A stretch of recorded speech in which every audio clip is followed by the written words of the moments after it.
नमस्कार साथियों, मैं गजेंद्र आज आपके सामने लेकर आया हूँ हिंदी का सामान्य परिचय। साथियों, आज हम बात करेंगे हिंदी का सामान्य परिचय, हिंदी शब्द की उत्पत्ति के बारे में और हिंदी का बेसिक परिचय के बारे में आज हम आपके सामने बात करेंगे। तो देखो साथियों, आज मैं लेकर आया हूँ हिंदी का सामान्य परिचय।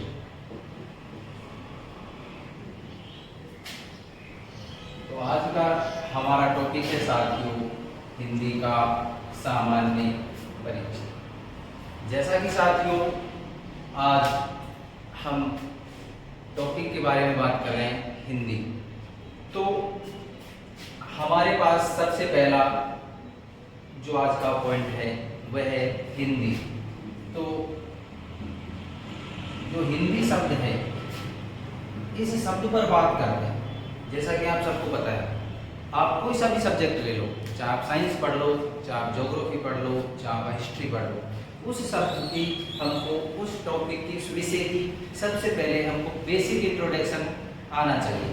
क्योंकि अगर हमारे पास जिस भी सब्जेक्ट को हम पढ़ रहे हैं उसका बेसिक हमारे पास है, उस बेसिक का हमको ज़्यादातर जो भी है बेसिक चीज़ें पहले जानकारी होनी चाहिए।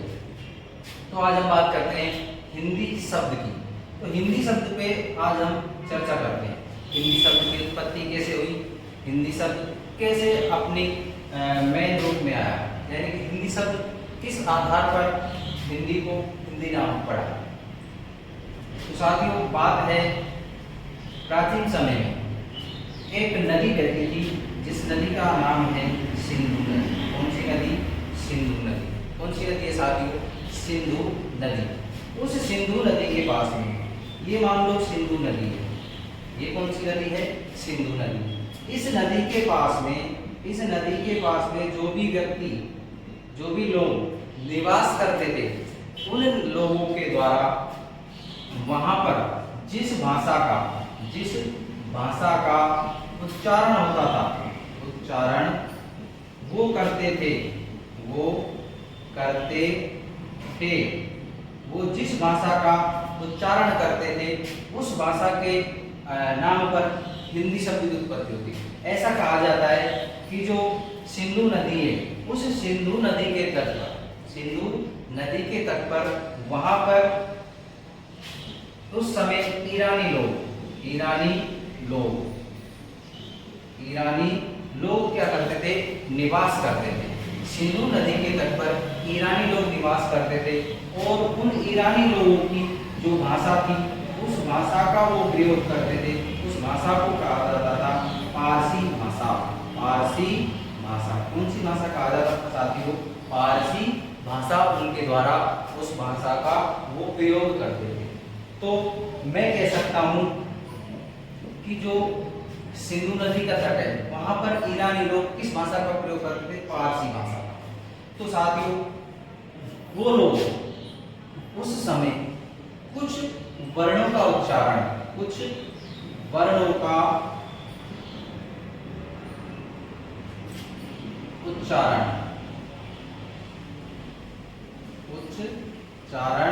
जो करते थे, वो किस रूप में करते थे? वो उस भाषा के कुछ शब्दों का या कुछ वर्णों का उच्चारण किस रूप में करते थे, उसके बारे में मैं आपको बताऊंगा। ऐसा कहा जाता है कि वो लोग उस समय जो उच्चारण करते थे, उस समय से का उच्चारण है के रूप में करते थे। किसके रूप में करते थे? से का उच्चारण है के रूप में करते थे। और जो दे और ध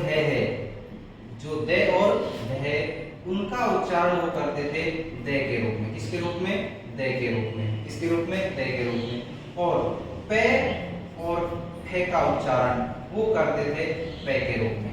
तो साथियों जो सिंधु नदी के तट पर जो लोग रहते थे, वो लोग जो से है उसका उच्चारण करते थे किसके रूप में? है के रूप में। दे और दे में से जो यूज करते थे वो करते थे दे का रूप में। और पे और फे के जो यूज करते थे वो करते थे पे के रूप में। इस अकॉर्डिंग जो सिंधी लोग इस भाषा का उच्चारण करते थे, तो उन्होंने जैसे ही यहाँ पे हिंदी शब्द की उत्पत्ति कैसे होती है, देखो यहाँ हम सिंधी लिख रहे हैं, क्या लिख रहे हैं, सिंधी, यहाँ हम सिंधी लिख रहे हैं। तो इस सिंधी को अगर मैं उनके अकॉर्डिंग देखूं, मैं उनके अकॉर्डिंग देखता हूं, तो यहाँ पर जैसे वो स का उच्चारण किसके रूप में कर रहे हैं, है के रूप में, और जो द है, जो ध, इस ध का उच्चारण किसके रूप में कर रहे हैं, द के रूप में। तो वहां पर उन्होंने जो सिंधी है, जो सिंधी है, इस भाषा को क्या कह दिया, हिंदी, क्या कह दिया, हिंदी भाषा कह दिया। तो इस आधार पर जो हिंदी शब्द है उसकी उत्पत्ति हो जाती है। उसकी उत्पत्ति कैसे हुई, सिंधु नदी के तट है, उस तट पर ईरानी लोग रहते थे। ईरानी लोगों की जो भाषा थी वो कौन सी थी, फारसी, और पारसी, और इसी को कहा जाता है फारसी भाषा। कौन सी भाषा, फारसी भाषा। तो अगर आपसे कोई पूछे कि जो हिंदी शब्द है, इस हिंदी शब्द में कौन सी भाषा, यानी कि हिंदी शब्द कौन सी भाषा का है, तो मैं कह सकता हूँ हिंदी शब्द या ईरानी या पारसी और फारसी, इन तीनों के आधार पर ही हिंदी शब्द का निर्माण हो जाता है या हिंदी शब्द की उत्पत्ति हो जाती है। आगे बात करते हैं, देखो अब हम बात करते हैं कि हिंदी शब्द उस आधार पर देख लिया। अब देखते हैं प्राचीन समय की बात करते हैं। ऐसा कहा जाता है कि सब भाषाओं की जननी कौन सी है, सब भाषाओं की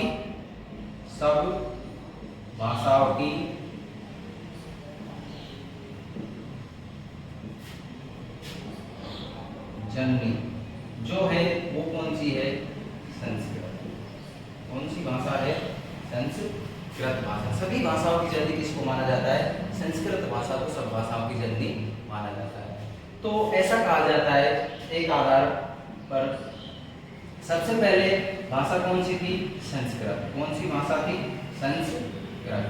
संस्कृत भाषा के दो भाग थे उस समय, एक तो था वैदिक संस्कृत, कौन सी, वैदिक, और एक था लौकिक, कौन सी, लौकिक संस्कृत। ठीक है साथियों। दूसरा, इसके बाद में जो दूसरी थी उस समय पाली भाषा। कौन सी भाषा थी, पाली भाषा। पाली के बाद में ऐसा कहा जाता है जो नेक्स्ट भाषा थी वो थी प्राकृत। उस समय की प्राकृत भाषा। उसके बाद में अगली जो भाषा थी वो थी अपभ्रंश। अपभ्रंश कौन सी थी, अपभ्रंश। और इस ही अपभ्रंश का, और इस अपभ्रंश भाषा का ही एक भाग है, कौन सा है, शौर सैनी अपभ्रंश। अपभ्रंश कौन सा है, शौर सैनी अपभ्रंश। तो मैं कह सकता हूँ सब भाषा जननी कौन सी थी, संस्कृत। संस्कृत के बाद कौन सी थी, पाली। पाली के बाद कौन सी थी, प्राकृत। प्राकृत के बाद कौन सी थी, अपभ्रंश। और अपभ्रंश का एक भाग था कौन सा, शौर सैनी। और ये कहा जाता है कि जो शौर सैनी है इससे निकल कर आया है हिंदी। इससे निकल कर कौन सा आया है, हिंदी। तो ये हमने दोनों आधार पर देख लिया, एक हमने भाषा के आधार पर देख लिया और एक हमने प्राचीन समय में सिंधु नदी के आधार पर हमने भाषा की उत्पत्ति के बारे में देख लिया। अब बात करते हैं आगे की। तो जैसा हमने देखा सिंधु नदी के तट पर कौन लोग रहते थे, ईरानी। और ईरानी लोगों के द्वारा किस भाषा का प्रयोग किया जाता था, फारसी भाषा का। और फारसी भाषा के जो उच्चारण करते थे वो से का उच्चारण है के रूप में, दे और ध का उच्चारण दे के रूप में, पे और थे का उच्चारण किसके रूप में करते थे, पे के रूप में। ठीक है साथियों, आगे बात करते हैं। हिंदी भाषा के माध्यम, हिंदी भाषा के माध्यम कौन कौन से हैं। हम हिंदी भाषा को किस किस माध्यम से सीख सकते हैं। माध्यम का मतलब है कि हम किस आधार पर, जैसे मान लो आप जिस चीज की तैयारी कर रहे हैं, जिस भी कंपटीशन की आप तैयारी कर रहे हैं, तो आपके पास कौन कौन से साधन है, क्या क्या माध्यम है उस पेपर को क्रैक करने के, उस पेपर को फाइट करने के, आपके पास क्या माध्यम है। तो माध्यम हम हमारी भाषा को किस आधार पर सीख सकते हैं? तो हिंदी भाषा के जो माध्यम हैं तीन हैं। या तो हम पहला माध्यम है मौखिक रूप से भाषा को सीख सकते हैं, इससे मौखिक रूप से। दूसरा है अपना पॉइंट वो है हम लिखित रूप से सीख सकते हैं, इससे लिखित। दूसरा है तीसरा है अपना संकेत, इसके माध्यम से हम भाषा को सीख सकते हैं संकेत के रूप में। पहला मौखिक, दूसरा लिखित, तीसरा है संकेत। अगला है हमारा पॉइंट कि भाषा के माध्यम, भाषा के कौशल कौन कौन से होते हैं? भाषा के कौशल कौन कौन से हैं? तो भाषा के 4 कौशल होते हैं। भाषा को सीखने के 4 तरीके होते हैं। भाषा को 4 आधार पर हम सीख सकते हैं। पहला कौन सा है? पहला, हम भाषा को सुनकर सीख सकते हैं। किस आधार पर? सुनकर। भाषा को किस आधार पर सीख सकते हैं? सुनकर। दूसरा है हमारा, हम बोलकर भी भाषा को सीख सकते हैं। इसको भाषा को किस आधार पर सीख सकते हैं? बोलकर। तीसरा है पॉइंट, हम भाषा को पहला सुनकर, दूसरा बोलकर, तीसरा है हम भाषा को पढ़कर भी सीख सकते हैं। कैसा है? पढ़कर के।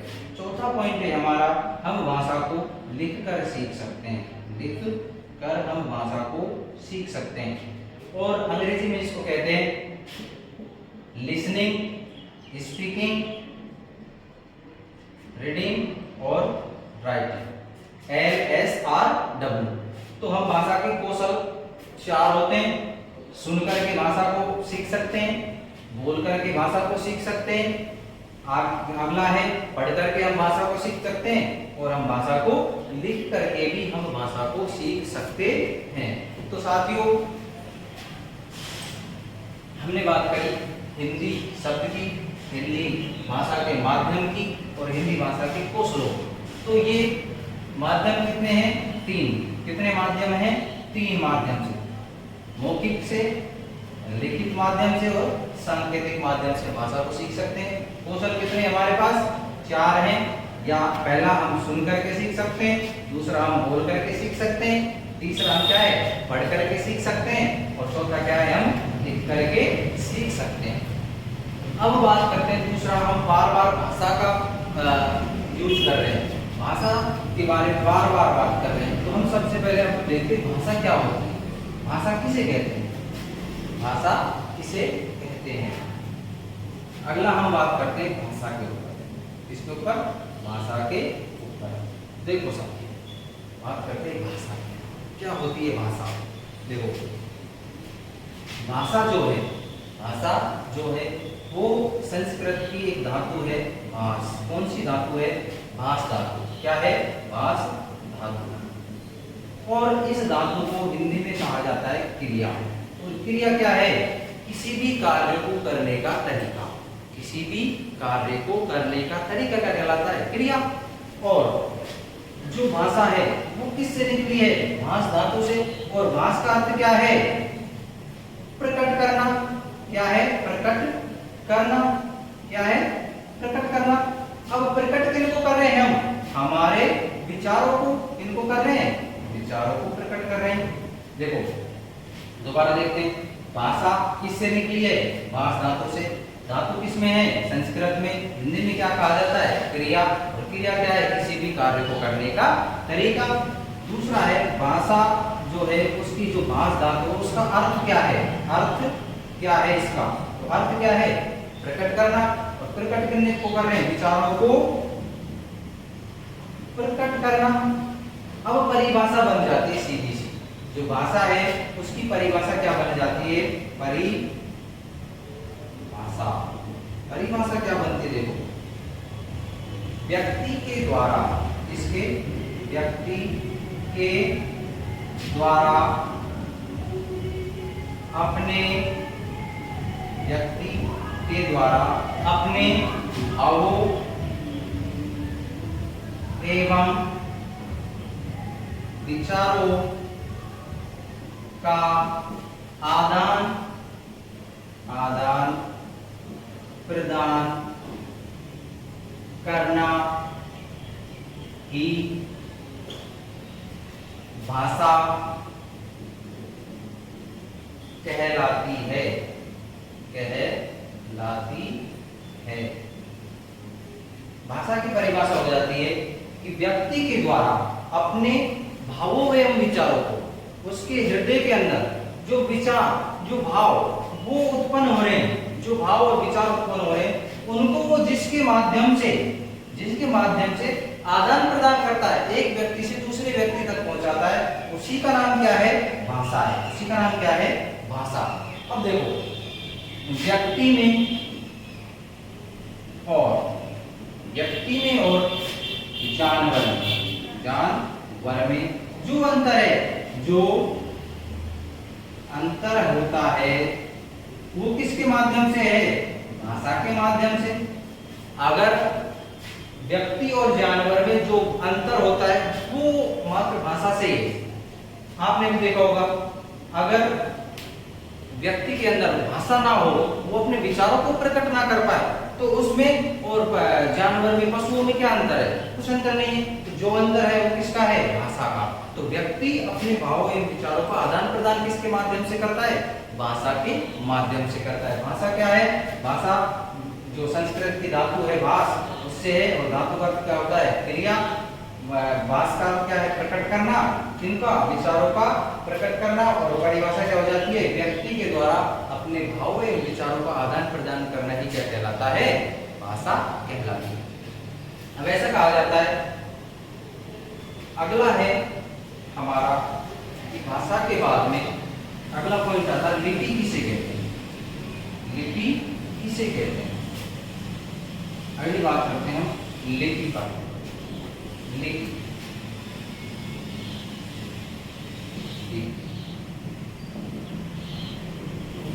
लिपि क्या चीज होती है?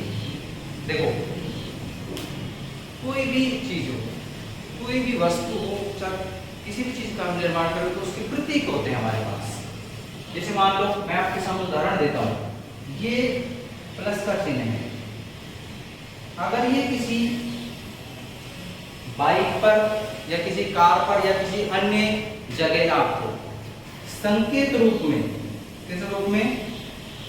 संकेत या प्रतीक के रूप में दिखता है, तो आपके अंदर तुरंत क्या आता है? यार ये कौन है?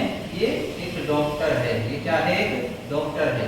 अगर आपके सामने आपने चौराहे पे देखा होगा, चौराहे पे आपने देखा होगा, अगर रेड बत्ती जलती है तो आप रुक जाते हैं, आपको संकेत मिल जाता है कि यहाँ पर जो प्रतीक है वो किसका? रेड बत्ती, वो रुकने का है।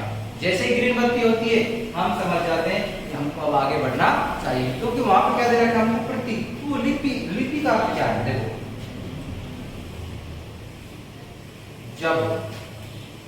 जब ध्वनि चिन्हों को, इनको ध्वनि चिन्हों को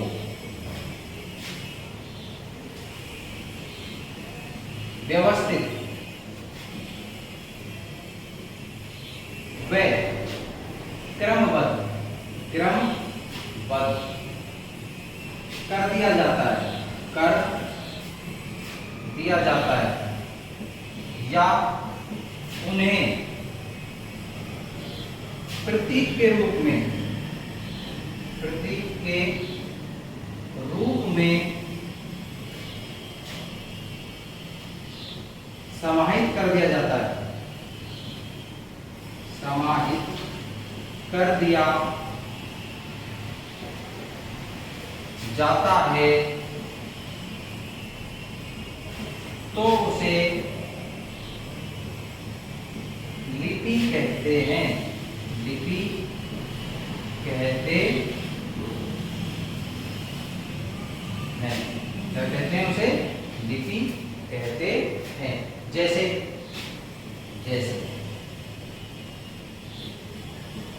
यहां मैं आपके सामने लिख रहा हूं कै, यहां मैं आपके सामने लिख रहा हूं है, यहां मैंने लिख दिया पे, यहां मैंने लिख दिया ये, यहां रे।